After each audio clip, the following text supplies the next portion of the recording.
Here I have CAT S31 and let me show you how to set up the new language on the following device. Let me show you how to change the language of the following phone.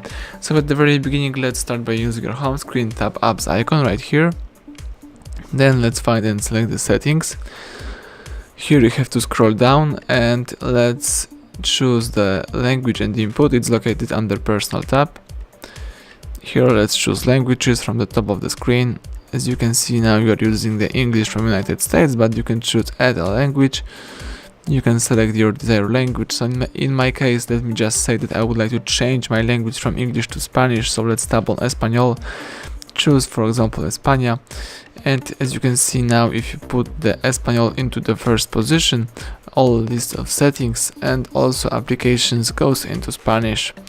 So now if you would like to go back to previous version, just tap the apps icon, choose Ajustes, scroll down, and here under personal let's choose idioma y traducción de texto, tab idiomas, and let's place the English into the first position.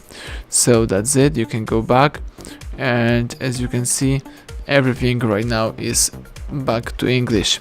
So that's it, thank you for watching, please subscribe our channel, leave thumbs up under the video.